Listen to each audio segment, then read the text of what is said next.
On the news tonight, Delta State government receives commendation for proactive efforts at preventing hepatitis in the state. Mediators and conciliators sue for alternative dispute resolution other than litigation in the multi-door court system. National Agency for Food and Drugs Administration and Control proposes death penalty for fake drug peddlers. Abroad, U.S. President Donald Trump signs executive order sanctioning the International Criminal Court.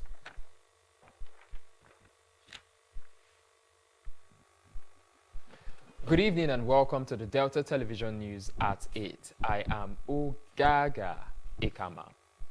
Hepatitis, which can cause liver damage, liver failure, and death, has become a major public health concern across the globe, with an estimated 20 million Nigerians living with the infection. It was against this backdrop that the Hepatitis Advocacy Foundation and the Hepatitis B Foundation, in collaboration with the State Ministry of Health and the UMATA Charity Foundation, organized a stakeholders meeting with the aim of rubbing minds on best ways to curb the worrisome trend. The General Manager of Delta Broadcasting Service, DBS Asaba, was represented at the meeting by the Director of News in the station, Mrs. Mercy Moemifo. Present fridges to support the health facilities, as well as tenofovir to support mothers that have hepatitis B during their second trimester. Speakers at the one-day stakeholders meeting, including the Permanent Secretary in the Ministry of Health, Dr. Philomena Okeowo, represented by the Director of Public Health in the Ministry, Dr. Christian Teshola, and Dr. Catherine Freeland of the Hepatitis Foundation, underscored the dangers of the situation, especially with new infections cropping up every day.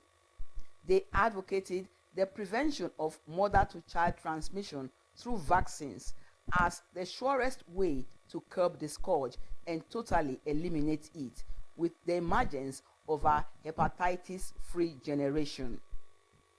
We have made significant progress in the last 1 year plus, particularly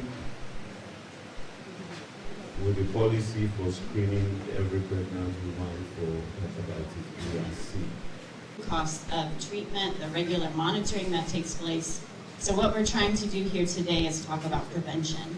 A presentation by Mr. Prince Okinedo of the Hepatitis Foundation, alongside other presentations, used first-hand experience with hepatitis to show that infected persons can live normal lives with the right medication. Mr. Okinedo highlighted interventions made by the foundation to subsidize hepatitis medication to make it affordable and accessible. It is actually to reduce the cost of tenofovir. Instead of paying that high amount, we are reducing it to about at least 60% of the cost of tenofovir. Stakeholders, in their goodwill messages, commended the Delta State government for its efforts at addressing mother-to-child transmission of the scourge, while also lauding the Hepatitis Foundation for its commitment to public health and safety through its activities. The intensive brainstorming drew doctors, nurses, pharmacists, and epidemiologists, among others in the medical line from both the public and private sectors within and outside the country, as well as representatives of the World Health Organization.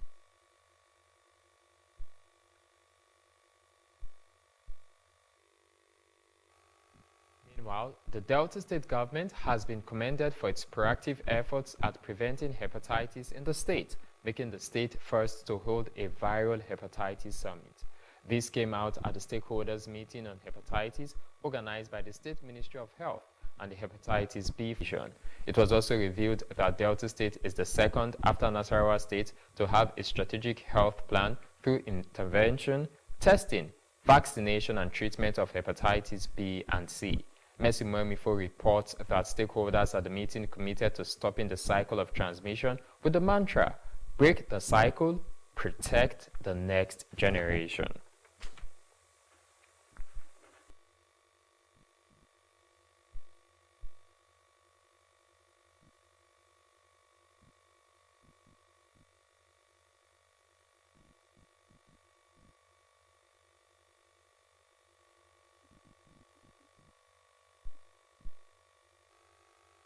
The need for people to seek alternative dispute resolution other than litigation in the multi-door court system was the fulcrum of the message during the quarterly meeting of Chartered Mediators and Conciliators of Nigeria, ICMC Asaba branch. The report as filed in by Mora Isopa.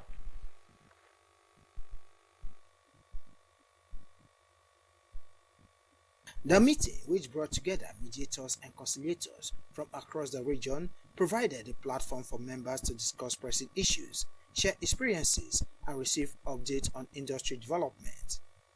In his address, the Asaba branch chairman and member of the governing council, fellow of the institute, FICMC, Sir Augustine Nwokolo said mediation, which was an alternative dispute resolution, helped to resolve issues amicably between parties, adding that the mediator, who was a third party in the dispute, was neutral in resolution matters, hence did not take sides, adding that mediation was a friendly mechanism.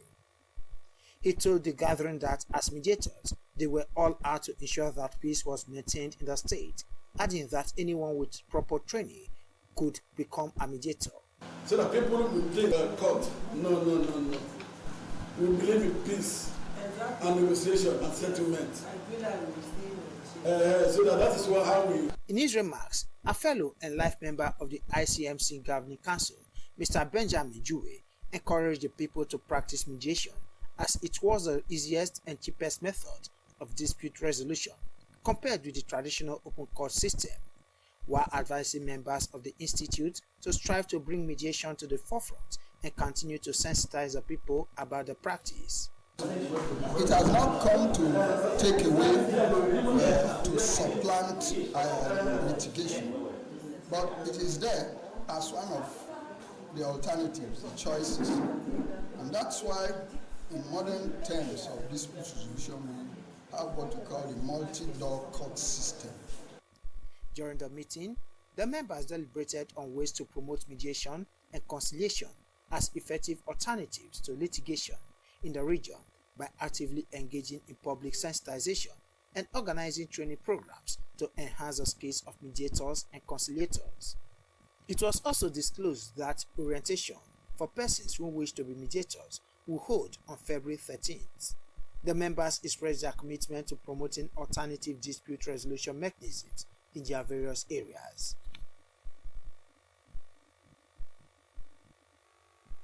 The House of Representatives has expressed support for President Bola Tinubu's request to increase the 2025 budget proposal from 49.7 trillion naira to 54.2 trillion naira, citing additional revenue generated by key government agencies.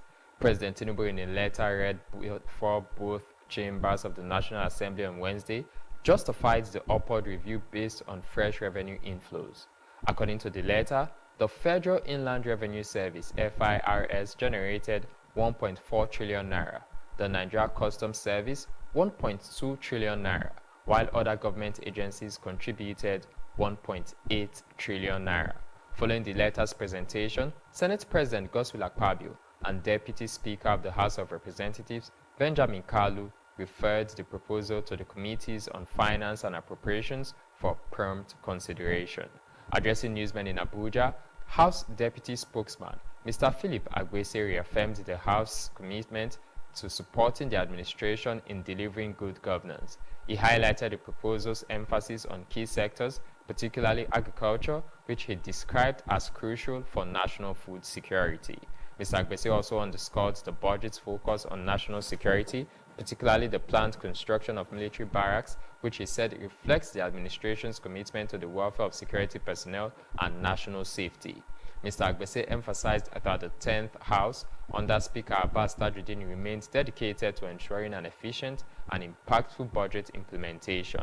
The National Assembly is expected to commence deliberations on the revised budget in the coming weeks, with lawmakers aiming for its.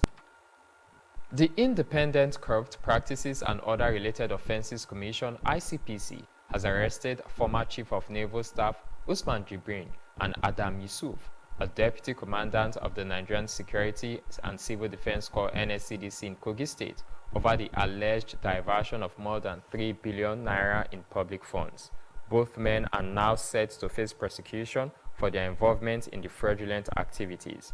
A statement issued by Demola Bakari, the ICPC's Director of Public Enlightenment and Education, today confirmed that Yusuf, who had been evading arrest, was apprehended at his residence in Gwagwalada, Abuja. The Commission's investigation revealed that Vice Admiral Usman Jibrin allegedly orchestrated the fraud through Yusuf and another associate, former Brigadier General Ishaya Gangum. Yusuf is accused of acting as a front for Jibrin, facilitating suspicious financial transactions for acquiring high-value properties. Intelligence reports suggested that he purchased several immovable assets abroad, including properties in Dubai, through proxies. The legal battle over these assets dates back to 2019, when the Federal High Court granted an interim forfeiture order on various properties linked to Jibrin and Yusuf. The federal government has debunked claims that the proposed 12-year basic education model will scrap the junior secondary school and senior secondary school system in Nigeria. The Director of Press, Federal Ministry of Education, Folashade Bariowo, made this clarification in a statement today, insisting that the proposal does not replace the existing 633 education structure, but rather aims to streamline the transition process for students. The clarification follows reports that Minister of Education, Dr. Tunji Alausa, during the Extraordinary National Council on Education meeting in Abuja on Thursday, announced plans for a compulsory 12-year uninterrupted basic education model before students proceed to higher education. Addressing concerns over the implications of this proposal, Mr. Bariowo stated that the plan seeks to remove the examination by the federal government will engage stakeholders over the next 8 months, consulting with education, policymakers, state governments, teachers, parents, and other key players before making a final decision at the October 2025 National Council on Education meeting. The Independent National Electoral Commission, INEC, said it is currently prosecuting no fewer than 774 electoral offenders in the aftermath of the 2023 general election. INEC Chairman Professor Mahmoud Yakubu disclosed this today at a consultative meeting with media executives in Abuja. The disclosure came as a former Director General of the Nigerian Television Authority, NTA, Dr. Tony Iredia, hailed the conviction of a returning officer in Akwa Ibom, Professor Ignatius Udok, who was sentenced to 3 years in prison for publishing false election results and perjury. Speaking on a television breakfast show monitored today in Abuja, Iredia said the political class should stop appointing politicians to the Electoral Commission. According to him, each time somebody who has some political lineage is brought in, civil society will raise an alarm and nobody will do anything about it. Still to come on the news, National Agency for Food and Drugs Administration and Control proposes death penalty for fake drug peddlers. Details of this and more.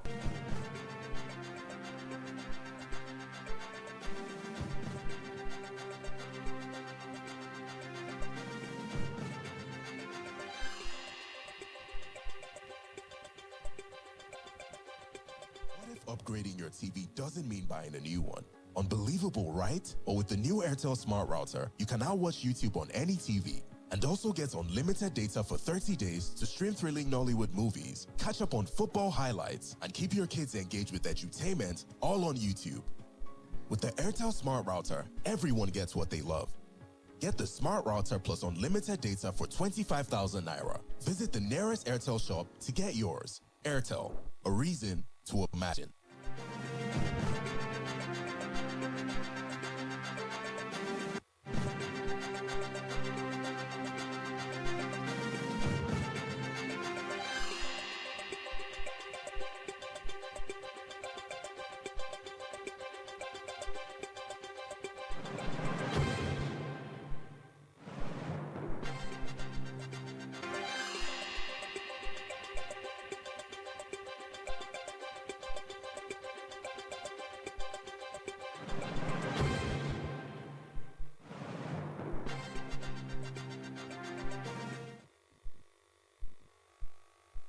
Welcome back. Thank you for staying with us on the news.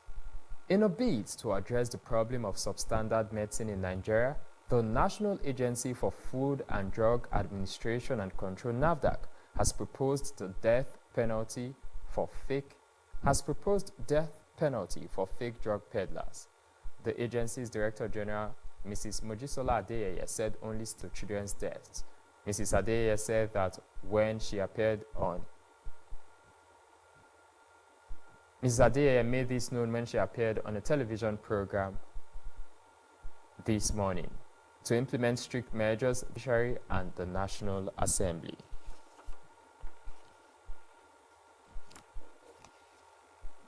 The global scene is in our World News Desk. U.S. President Donald Trump has signed an executive order sanctioning the International Criminal Court, accusing it of illegitimate and baseless actions targeting America and their close ally, Israel. The measure places financial and visa restrictions on individuals and their families who assist in ICC investigations of American citizens or allies. President Trump signed the measure as Israeli Prime Minister Benjamin Netanyahu was visiting Washington. The ICC had last November issued an arrest warrant for Netanyahu over alleged war crimes in Gaza, which Israel denies, while the ICC also issued a warrant for a Hamas commander. Australia has introduced strict laws to combat hate crimes, introducing mandatory minimum sentences for a range of terrorism offences and displaying hate symbols, following a spate of anti-Semitic attacks in Sydney and Melbourne. The new laws passed Thursday toughened punishment for hate crimes, including a minimum of 6 years prison sentences for terrorism offences and at least 12-month sentences for less serious hate crimes, such as giving a Nazi salute in public. The legislation also creates new offences for threatening force or violence against targeted groups and people based on their sexual orientation, gender identity, disability, religion, or ethnicity. India's central bank has cut interest rates for the first time in nearly 5 years to counter slowing growth in Asia's third-largest economy. The Reserve Bank of India, RBI, reduced its repo rate from 6.5% to 6.25%, in line with the expectations of many economists. The repo rate is the level at which the central bank lends to commercial banks. The latest cut happened when India's GDP growth is seen slowing to a 4-year low of 6.7%. A powerful cold wave is sweeping across central and eastern China, bringing strong winds and a sharp temperature drop. Reports say from yesterday through today, winds will continue to intensify from north to south, with the hardest hit areas including Inner Mongolia Autonomous Region, Shanxi and Shandong provinces, and the Beijing-Tianjin-Hebei area. According to the report, the frigid conditions will persist until February 9, with some areas in western and central Inner Mongolia expected to reach nearly minus 30 degrees Celsius. The extreme cold is affecting agriculture, with farmers in other cities reinforcing greenhouses to protect crops from frost damage. In a move to enhance the competitiveness of the nation's ports, the Nigerian Ports Authority (NPA) said it has secured approval for a 15% tariff increase, the first adjustment since 1993. But the increase seems not to go down well with manufacturers who want that it would worsen the already bad operating cost in the economy.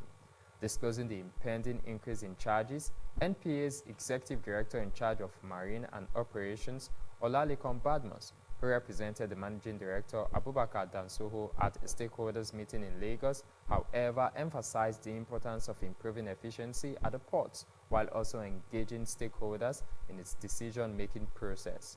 According to him, the review aims to address aging infrastructure, obsolete equipment, and slow port expansion, which had hindered efficiency and competitiveness, adding that global port authorities rely on operational revenue to fund critical functions, including infrastructure maintenance, channel dredging, port security, digitalization, and workforce development. Dansoho noted that with the tariff adjustment, NPA aims to position Nigeria ports as globally competitive trade hubs, ensuring long-term sustainability and economic growth. He maintained that contrary to claims that high port costs are due to NPA charges, its tariffs remain among the lowest in the region, rather blaming inefficiencies at the ports on factors such as excessive human interference, bureaucratic bottlenecks, and the absence of a port community system, PCS. Reacting to the development, the Apapa chapter of the Manufacturers Association of Nigeria, MAN, kicked against the move, saying that it will worsen the financial burden on manufacturers. The Naira settled marginally lower in the official market on Tuesday amid high demand for the safe haven currency in global financial 38 against the greenback in the official market on Tuesday, compared to 1,536 Naira quoted on Monday at the Nigerian foreign exchange market. The Nigerian Naira held steady at 1,660 Naira to the dollar on the black market. The parallel market remained stable in contrast to the slight oscillations seen in the official FX market. This development shows that activity in the unofficial market is gradually adjusting in the new year. The Naira experienced its worst decline in 2024, falling to 1,910 Naira per dollar in the black market in February. Despite trading at roughly 1,700 in the official window, the local currency lost more than a third of its value this year due to the federal government's drastic currency reforms, which included floating the currency. The local currency experienced a significant recovery following the implementation of the electronic foreign exchange matching system. The CBN adopted the 8Pm strategy as part of a set of changes meant to curb speculation and improve transparency in Nigeria's foreign exchange market.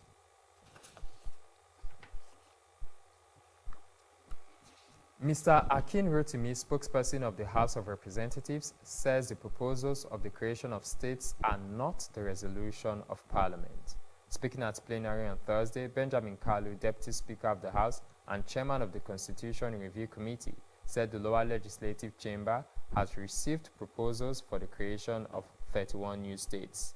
Mr. Kalu said proposals for state creation should be resubmitted in strict adherence to Section 8 of the 1999 Constitution no later than March 5.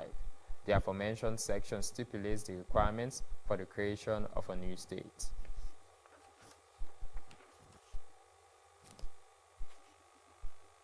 The state government has announced the implementation of the second round of the Big Catch-Up BCU or routine immunization aimed at reaching zero-dose children 59 months and below and administering missed antigens.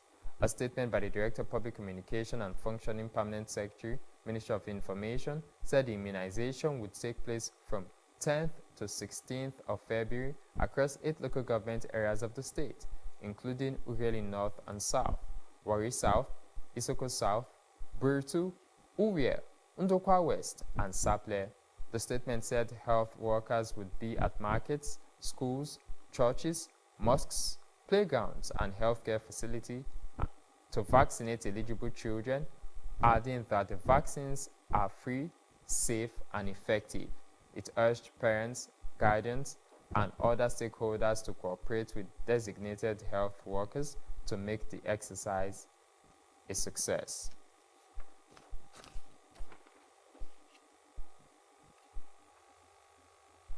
Over now to the thought for the day. Worry never robs tomorrow of its sorrow. It only serves today of its joy.